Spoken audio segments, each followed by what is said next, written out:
Oh, okay. Now I have 14 minutes to record.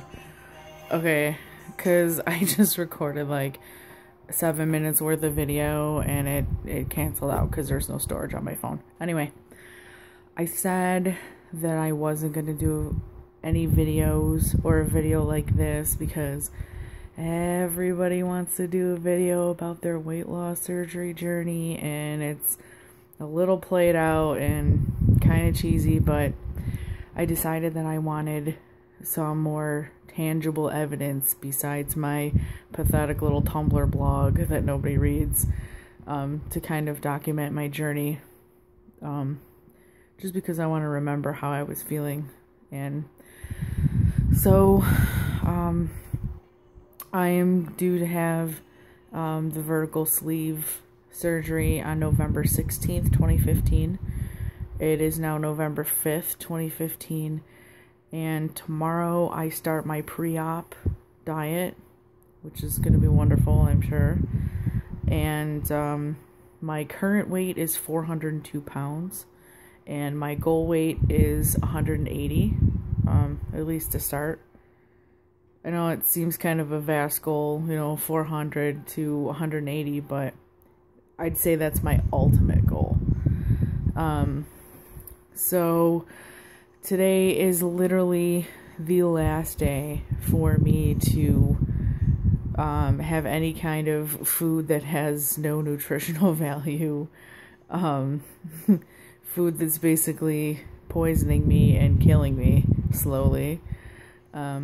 I was warned by a nutritionist at my surgeon's office that today is not a very good day to go out and do all sorts of crazy binging because I'm really going to regret it tomorrow, which I haven't done any binging today, really. I've had pretty reasonable meals. I've literally actually only had 2 meals today, but when I got out of work, I decided that I wanted to have one last just delicious and decadent and rich dessert. I didn't have a single one in mind, but I just wanted something, just one last, and I just wanted to soak it in.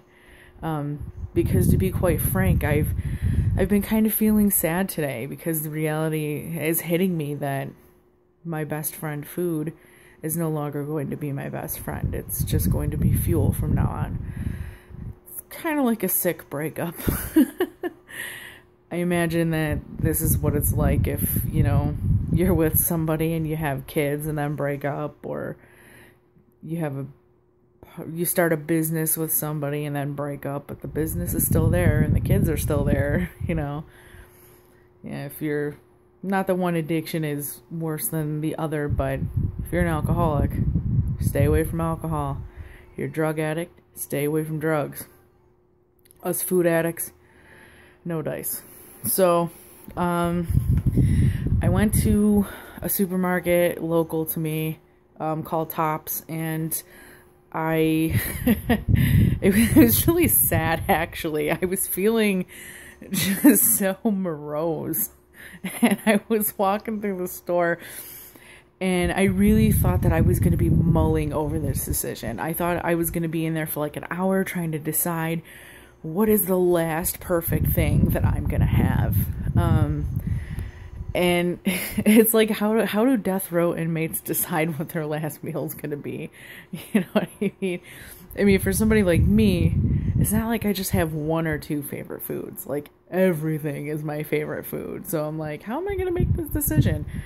But actually, it was surprisingly easy. I went in by the cake section, and they have, Tops has these pre-made cups that are basically cake in a cup. It's like a layer of frosting, or fluffy icing, rather, then cake, then legit frosting, and then fluffy icing again, and cake, and it's just like a regular 8-ounce cup, and they're overly sweet, but they're really good. And I saw an Oreo flavored one, and I just knew right away, that's it. So I grabbed it.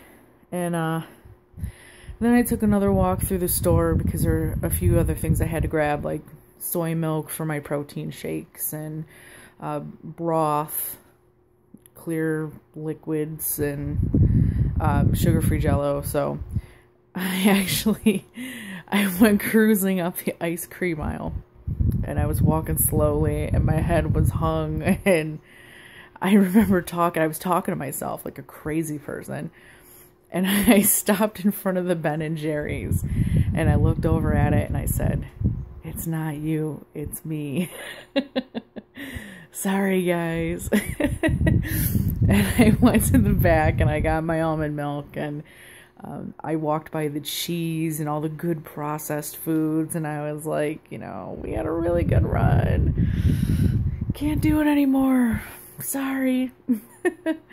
And it was just it was pathetic. It was it was really sad, but that's how I was feeling. I was feeling sad. So I decided I'm going to take this dessert home. I'm going to eat it. I'm going to eat my feelings for one last time. And that's going to be the end of it. So I came home, and I also got myself one last soda because I love soda, and it's just not going to be a reality for me after surgery. It's kind of like a common known thing. Weight loss surgery patients and soda are not friends, which is terrible because soda is like one of my biggest downfalls. So I got myself a ginger ale, which it's unfortunate because my whole life I never really gave a shit about ginger ale until like the last 6 months. And all of a sudden ginger ale was my jam, and I was drinking it all the time. Go figure, I discovered something else that I love right before I got to give it the... So I brought him home, and I was joking with my coworker earlier that I was going to put on some Barry White, light some candles, make it romantic, but I didn't. Although what I did do is I turned off the television, and I did exactly what the nutritionist at the surgeon's office said that we should be doing. We should be making a meal an event. No distractions, no TV. Just sit and focus on your meal. And that's literally what I did.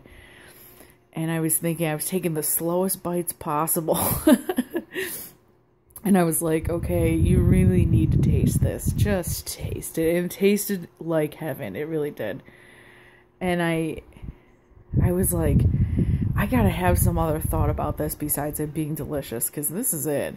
And I did have a thought. Like, I kept thinking, this tastes amazing. It's sweet. The texture is awesome on my tongue. But it's not healing me. This cake in a cup, it's not curing my loneliness. It's not paying my bills. It's not taking my stress away. It's not comforting me. It's not my friend. And I kind of felt nothing towards it after that.